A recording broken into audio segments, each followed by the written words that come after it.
Welcome back to Chaotic Strategies TCG. Today I'm going to go over my Dark Magician deck profile for April 2020 for the new format. I'm going to apologize right off the bat now, guys. I didn't get the best replay footage off of Ignis project that I would like. I had a lot of people rage quit and surrender right off the bat. For whatever reason, in this new format, people just do not want to play against a Dark Magician deck, so I got as much footage as I can. Also, stay tuned till the end of the video. I'm gonna kind of go over some budget options with you guys as well for this deck. Right now, this deck is very expensive, especially with Magician Souls and the Dark Magicians being expensive as they are. So, I hope you guys enjoy the video. Stay tuned till the end. I will go over some budget options with you guys. And with that being said, here's the video.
Alrighty guys, and that is my Dark Magician deck profile for the April 2020 format.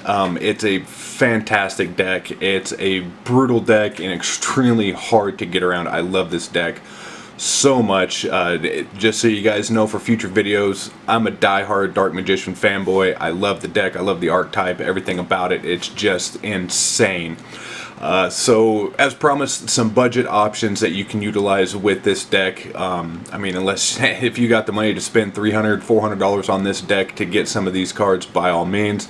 I personally am still working on trying to get Magician Souls in my physical deck, but some budget options that I utilize that work very well and still hold up in the meta is the Wind Witch engine going into Crystal Wing. So you can, for me, what I personally run, I run 3 Wind Witch Ice spells, 2 Wind Witch Glass spells, 1 Wind Witch Snow Bell in my main deck. In the extra deck, I'll run 1 Wind Witch Winter Bell, 1 Crystal Wing Synchro, or Clear Wing Synchro Dragon, and 1 Crystal Wing Synchro Dragon. That ratio seems to work out very well for me. Just about first turn, every turn, I can get Crystal Wing out. Crystal Wing really isn't as viable as it used to be, especially with Kaijus coming up and big back into the metagame, but still very viable option to run. The other option that I run that has worked out very well for me is I'll run 1 Magicalized Fusion, 1 Future Fusion, at least 2 Dark Magic Expanded, and these are all with the cards that I have in the deck now. You can kind of mix and match them. And then I will run 1 Quintet Magician in my extra deck, and for extra spells I run 3 Dark Magic Veil as well. Dark Magic Veil works great trying to get Dark Magician out first turn, and it's no more susceptible to negates than Souls is getting Dark Magician out first turn. As you guys notice, I still run Eye of Timaeus, I still run Dragon Knight, Dark Magician Dragon Knight. For me, I think it's crazy not to. I mean, Dragon Knight with Souls, with the Soul locks your board. I mean, they can't hit anything Dark Magician, they can't take out your spell cards, so that way you're free to run all your quick play spells right off the bat. You don't have to worry about negates hitting anything. You don't have to worry about Raigekis and any of your Dark Magicians that say Dark Magician being targeted, and Eye of Timaeus is just, I mean, you can't search it, which, yeah, it kind of sucks, but for how much draw power is in this deck, it's really not that big of a deal. So again, those budget options coincide with the cards that I've got in there right now. You can take the expensive cards out and swap in some of these cheaper cards. So with that, guys, that's the video. As always, like, subscribe, comment. Please share. If you have a deck profile that you want me to build and kind of go over, by all means, hit me up in the comments. We'll build the deck profile for you. You can also follow us on Facebook at the Strategist88. You can also follow me on Twitter at the Strategist88. You can go ahead and leave comments there too. Let me know what you guys think, and I'll see you guys in the next video. Be safe. Wash your hands.